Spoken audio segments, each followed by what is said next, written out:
Hey, welcome back to the channel. In today's video, we're going to be looking at the GVM SD300D.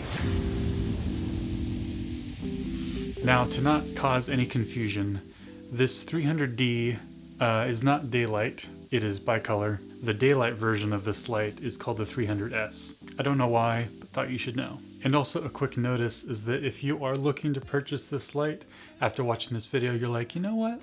I could buy that light. And you do want to buy it, then I do have an affiliate link down below so that if you do purchase the light through that link, I do get a small commission. In this video, I'm going to give a little bit more of just a real world review, talk about what I've found that this light can do, what it can't do, what I like and what I don't like, and show you why I do like it and why it does actually give much more value than its price implies. Also, I'm not sponsored by GVM in any way.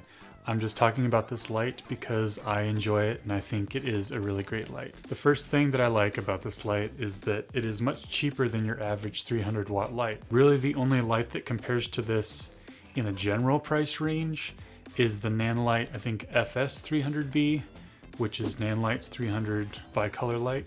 But this is cheaper than that one is. So that is the first thing that I like about it. And if you are to get a high-powered bicolor light, this potentially will be your best option because you're going to spend the least and get the most amount of output. Because it definitely is bright enough for a lot of purposes. It's more than enough for this sort of YouTube setup. It's more than enough for just general interviews, whether that be through a softbox or bouncing off of a wall or something like that. And it's definitely enough to get a fill light or a really strong backlight behind your subject. Hold up. Hold up, hold up, hold. Because it is bicolor, it's not a true 300 watts in terms of output. Side by side, it's actually pretty much the same exact brightness as my small rig 220, which is a daylight balanced light. So they're really the same, even though that's 220 and this is 300. So one of the key uses that I do like this light for is shining it through windows, replicating sunlight. And because it can go to a very low Kelvin number, you can make it look like a nice morning or evening sunset sort of feel. It's also great for just shooting into the ceiling and lifting the overall ambient light in the room if you have a stronger or additional key light lighting your subject. You know, the disadvantage of living next to an airport is that you hear the airport often. And even though this light is bright, it is also very quiet. And it is quieter than any of my other lights that are anywhere near this brightness level. It does do a small whir at the beginning of when you just turn it on, which sounds like this. But then after that, it stays a very consistent low pitch volume that sometimes I have to put my ear up next to it to make sure that the fan is on. It also has a metal yoke that goes on both sides of the light as opposed to the center ones. And I do feel like this double-sided yoke system is a much more stable and more robust system. And it does even have teeth on the axis here. And I feel like you would have to have a very large attachment on this light for all of the weight to break this yoke. Just a second, I got to plug it in.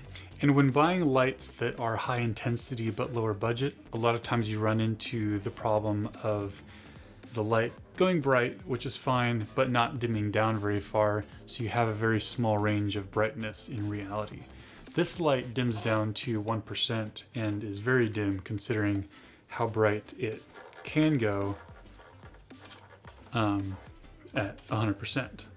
And also a great reason why this light is a great bang for buck is that it does come with a really nice carrying case.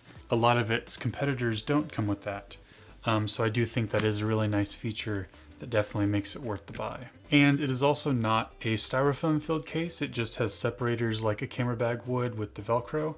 So you can move things around and you can put a little bit more stuff in here that will fit as compared to other lights that just have the very almost template style compartments where you can only fit what comes in the box. And lastly, the power cable is actually pretty long and this plugs into the power brick. So overall you get around 20 feet of cable, which I think is a really nice length to have. And now, how have I used this in the real world? I first used it shining into a shower curtain as a key light in my spaghetti making video. This was the main key, and then I used my SmallRig 220 shining into the ceiling, and then some other lights to fill in the spots and give some backlight.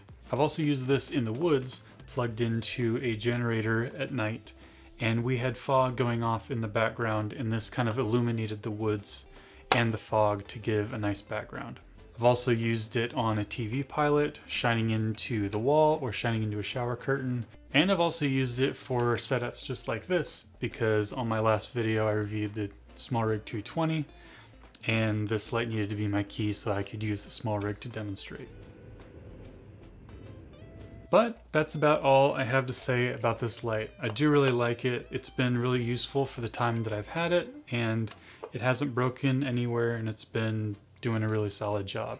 So hopefully you liked this video, and if you did, please give it a like. It does help the video get seen by other folks. And go ahead and subscribe if you haven't already, and I'll see you in the next one.